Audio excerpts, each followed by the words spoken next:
कई सदियों पहले की बात है। किसी राज्य में राजा चंद्रभान सिंह का शासन हुआ करता था। ऐसा कहा जाता है कि राजा चंद्रभान के पास इतना सोना था कि वो उस सोने से एक पूरा शहर खरीद सकता था। उसे अपने सोने के खजाने से बहुत प्यार था।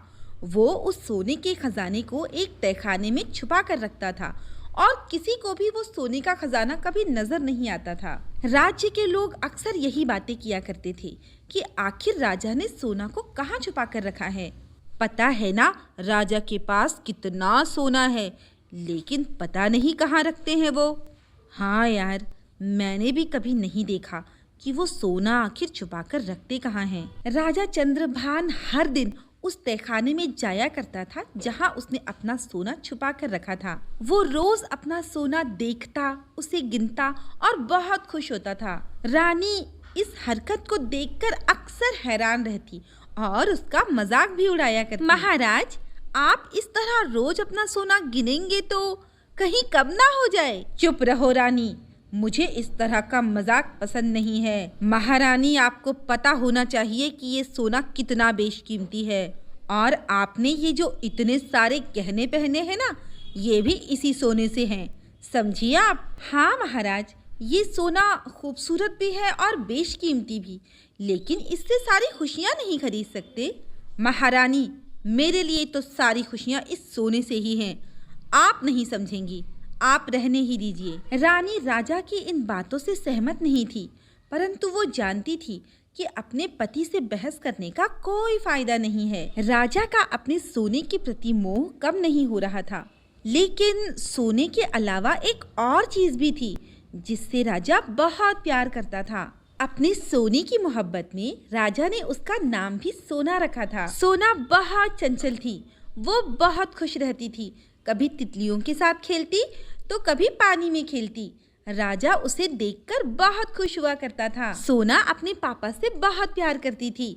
उसे अपने पापा के साथ समय बिताना बहुत पसंद था। पिताजी, पिताजी, देखिए ना, ये बाग कितनी खूबसूरत है। देखिए ना पिताजी, कितनी सारी तितलियां हैं। आप भी आइए ना, हम खेलेंगे। आइए ना पिताजी। पिताजी, ये ओस की बूंद बिल्कुल मोती जैसी लग रही है ना। बेटा, इसे सोने की तरह चमकना चाहिए था ना। तुम नहीं समझोगी, तुम खेलो। सोना को भी उसके पापा की ये बातें समझ नहीं आती थी कि कैसे उसके पापा को हर चीज से ज्यादा सोना सुंदर लगता है। समय बीतता गया और समय के साथ साथ राजा की सोने के लिए दीवानगी भी बढ़ती गई। वो अक्सर अपना समय तहखाने में बिताता और अपने सोने को देखता रहता और उसे गिनता रहता। एक दिन की बात है, शाम का समय था। राजा के सैनिक एक अनजान औरत को राजा के महल में ले आए। महाराज, ये औरत हमारी झील के किनारे बेहोश पड़ी थी। लगता है ये अपना रास्ता भटक गई है और याददाश्त खो बैठी है। महाराज, इसे अपने बारे में कुछ भी याद नहीं। अच्छा, जब तक इसे कुछ याद नहीं आता तब तक इसके रहने की व्यवस्था राजमहल में की जाए और इसके लिए जरूरत का सारा सामान भी उपलब्ध कराया जाए। ये हमारी मेहमान है।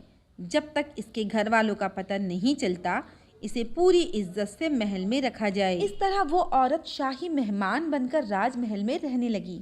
दिन बीतते गए और एक दिन जब वो औरत बाग में टहल रही थी, तभी अचानक, ओह समैंथा, तुम आ गई। मैं कितने दिनों से तुम्हारा इंतजार कर रही थी, मेरी बहन समैंथा। ओह शालिया, तुम कहाँ चली गई थी?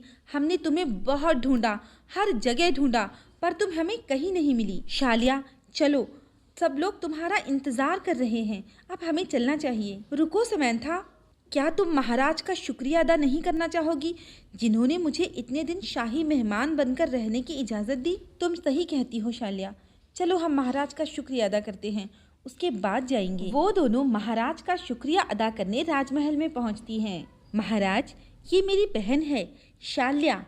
मुझे शालिया को देखकर अपने बारे में सब कुछ याद आ गया। महाराज, मेरा नाम समैंथा है, मैं परीलोक की राजकुमारी हूँ। यूं ही घूमते घूमते मेरे हाथ से मेरी छड़ी गिर गई थी और इसी वजह से मैं अपनी याददाश्त और अपनी जादुई शक्तियाँ दोनों ही खो बैठी थी। महाराज, आपने मेरी बहन की बहुत अच्छी तरह देखभाल की।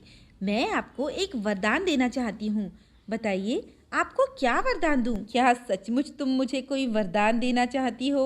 हाँ महाराज, बिल्कुल। तो ऐसा करो कि मुझे मुझे एक महल भर कर सोना दे दो। नहीं नहीं, रुको, मुझे इतना सोना कम पड़ेगा, मुझे और सोना चाहिए। ऐसा करो कि मुझे इतना सोना दे दो कि मैं अपने आधे राज्य में सोना ही सोना भर दूं। नहीं नहीं, इतना सोना भी कम होगा। तुम तो ऐसा करो कि मुझे ऐसा वरदान दे दो कि मैं जिस चीज़ को छू लूं वो सोना बन जाए। महाराज, सोने से खुशियां नहीं खरीदी जा सकती। इसकी जगह आपको परिशाल्या, अगर तुम मुझे देना ही चाहती हो तो यही वरदान दो, वरना मुझे कुछ नहीं चाहिए। ठीक है महाराज, कल सुबह का सूरज उगते ही जिस भी चीज को आप छुएंगे वो सोना हो जाएगी। इतना कहकर शालिया और समंथा चली जाती हैं। सुबह के इंतजार में राजा पूरी रात जागता रहा और फिर सुबह का सूरज निकला। राजा बहुत खुश था। उसे पता था कि अब वो जिस चीज को छुएगा वो सोना बन जाएगी। अब मैं दुनिया का सबसे अमीर आदमी बन जाऊंगा। सबसे पहले मैं क्या चीज सोना बनाऊं? हाँ, ये पलंग सोने का बना देता हूँ। अरे वाह, मैं दुनिया का सबसे अमीर आदमी बन गया। अब मैं अपने राज्य की हर चीज को सोना बना दूंगा। राजा अपने राज्य में चलता रहा और अपने राज्य की सारी चीजों को छू छू कर सोना बनाने लगा। फिर वो अपने महल से बाहर निकला। उसने सारे पेड़ पौधे फूलों सबको सोना बना दिया। राजा बहुत खुश था। वो इतना सारा सोना देखकर फूला नहीं समा रहा था। अब राजा को भूख लगने लगी और वो अपने राजमहल में वापस आया। वो पानी पीना चाहता था। उसने एक गिलास पानी उठाया, लेकिन पानी उठाते ही वो पानी सोने का बन गया। उसके बाद उसने खाने की वस्तुएं उठाई और फिर वो भी सोना बन गई। अरे अरे, ये क्या, मुझे भूख लगी है, मुझे प्यास भी लगी है। अब मैं सोने से अपनी भूख प्यास कैसे मिटाऊं भला? थोड़ी ही देर में सोना राजा की तरफ दौड़ती हुई आई। अरे अरे सोना बेटी, रुको रुको बेटी, रुक जाओ। इससे पहले कि राजा उसे रोक पाता, सोना आकर राजा से लिपट गई और वो सोना बन गई। मुझे मेरे किए की सजा मिल गई। बेटी सोना मुझसे बातें करो। बेटी सोना। क्या हुआ महाराज, क्या हुआ? मैंने महल की सारी चीजों के साथ साथ अपनी बेटी को भी सोना बना दिया। महाराज, ये आपने क्या किया? मैं आपको समझाया करती थी कि सोने से खुशियां नहीं खरीद सकते, लेकिन आपने मेरी एक ना सुनी। तुम सही कहती थी महारानी, मुझे मेरी गलती का एहसास हो गया है। राजा जंगलों की तरफ निकल जाता है और वो उस परी को ढूंढता फिरता है। थक हार कर राजा उसी तालाब के पास बैठ जाता है जहां उसके सैनिकों को समंथा मिली थी। राजा वहां घंटों उदास बैठा रहता है। फिर अचानक से उसकी नज़र जादुई छड़ी पर जाती है। राजा को याद आता है कि समंथा की जादुई छड़ी खो गई थी। राजा छड़ी को उठा लेता है। महाराज, ये जादुई छड़ी मेरी है। जैसे ही आपने इसे उठाया, मैं इसे लेने यहाँ आ गई। कृपया करके मुझे मेरी छड़ी दे दे महाराज। समंथा, अच्छा हुआ तुम आ गई। क्या हुआ महाराज, आप इतनी दुखी क्यों हैं? समंथा, मुझसे बहुत बड़ी गलती हो गई। मैं समझ चुका हूँ कि सोने से खुशियाँ नहीं खरीदी जा सकती। मेरी बेवकूफ़ी ने मेरी सोना को भी सोना बना दिया और सारा राज्य सोना बन गया। समंथा, अपनी दी हुई शक्तियाँ वापस ले लो। मुझे सोना नहीं चाहिए, मैं पहले की तरह बनना चाहता हूँ। ठीक है महाराज, जब कल सुबह का सूरज उगेगा तो आपकी शक्तियाँ वापस हो जाएंगी और सोना बनी हुई सारी चीज़ें अपने आप अपनी असली सूरत में आ जाएंगी।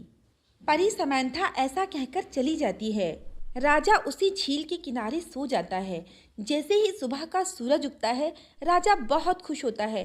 वो दौड़ता हुआ अपने महल की तरफ आता है और अपने महल को देखता है जहाँ सारी चीज़ें पहले की तरह हो चुकी थीं। राजा ने देखा कि सोना दौड़ती हुई उसी की तरफ आ रही है। राजा ने सोना को गले लगा लिया और फिर कभी सोने से बहुत मोहब्बत नहीं की।